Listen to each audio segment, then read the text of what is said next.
Olá, meus queridos, bem-vindos a mais uma videoaula.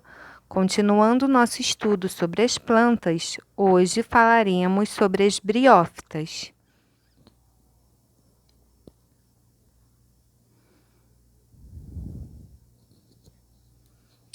A hipótese mais aceita sobre a evolução das briófitas propõe que elas evoluíram a partir de ancestrais das algas verdes, que habitavam ambientes terrestres alagados, mas ficavam secos por períodos variáveis. Isso teria ocorrido há aproximadamente 450 milhões de anos, no Paleozoico. As primeiras briófitas seriam bastante simples, com pouca diferenciação celular.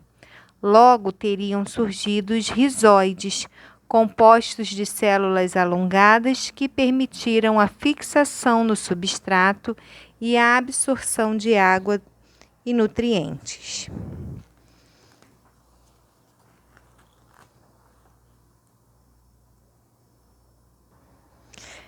As briófitas são plantas de tamanho pequeno, dada a ausência de vasos condutores. Sua cor varia de verde escuro ao verde amarelado. Algumas apresentam coloração rósea e violeta.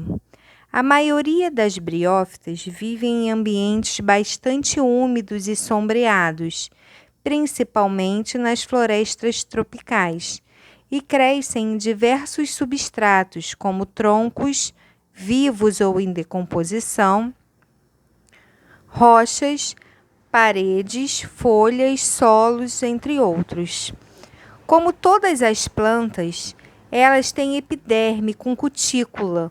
No entanto, não possuem vasos condutores e, por isso, nem folhas, caules e raiz verdadeiros. Seu corpo pode ser dividido em 3 partes: os filóides, estruturas clorofiladas em que ocorre a fotossíntese; os cauloides, pequenas hastes que sustentam os filóides; e os rizóides, filamento que fixam a planta no substrato e absorvem água e sais minerais.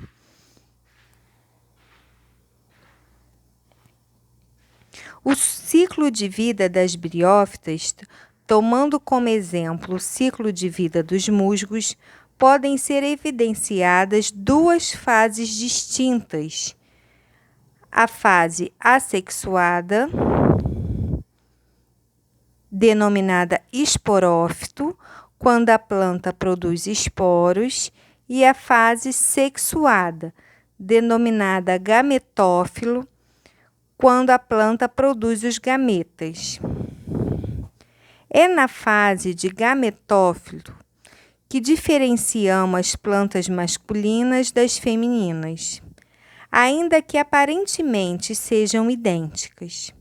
As plantas masculinas produzem muitos gametas flagelados, enquanto as plantas femininas produzem relativamente poucos gametas, que são imóveis. Para que se forme um novo indivíduo, é preciso que os gametas, tanto feminino quanto masculino, se encontrem e ocorra a fecundação para a formação de uma nova célula, o zigoto. Os gametas masculinos somente se movimentam dentro da água, seja numa poça, seja numa gota de chuva. Por isso dizemos que as briófitas dependem da água para a reprodução. A fusão dos gametas ocorre sobre a planta feminina e origina um zigoto.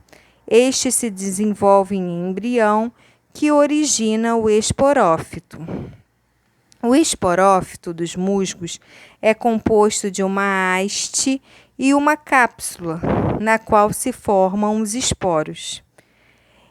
Ele constitui uma fase passageira, de curta duração, portanto, difícil de ser observada. O esporófito não tem clorofila e sua nutrição é provida pela planta sobre a qual ele cresce.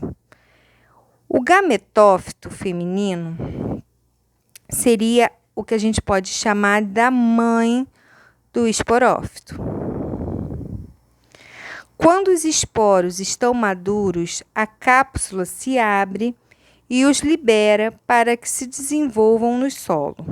Ao contrário dos gametas, um esporo não precisa se fundir a outro esporo, pois sozinho se desenvolve em um novo indivíduo, mais especificamente um novo gametófito, que pode ser feminino ou masculino. Em todas as briófitas, o gametófito é duradouro e fotossintetizante.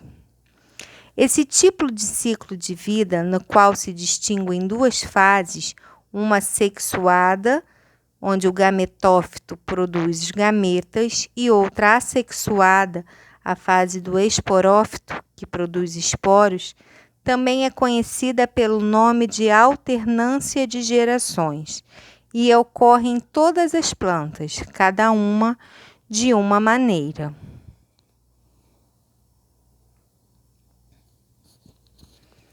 As briófitas, assim como os líquens, são importantes no processo de formação do solo, ajudando na fragmentação das rochas. Elas proporcionam um meio adequado para o estabelecimento de outros grupos de plantas e animais. Por serem plantas sensíveis e não se desenvolverem em ambientes degradados, as briófitas são consideradas importantes indicadores da qualidade ambiental. A diversidade de espécies de briófitas é, portanto, maior em áreas de matas preservadas do que em áreas em processo de degradação. De uma forma geral, elas ocorrem em áreas bem preservadas, sendo consideradas muito sensíveis. As briófitas também são muito utilizadas como indicadores de poluição da água e do ar.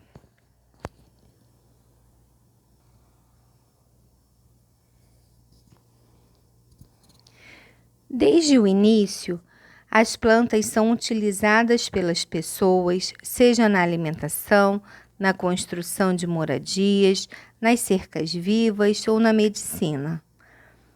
Mais que funcionais, são apreciadas por sua beleza. Tal qualidade é explorada em arranjos e jardins e, ultimamente, nos muros das cidades.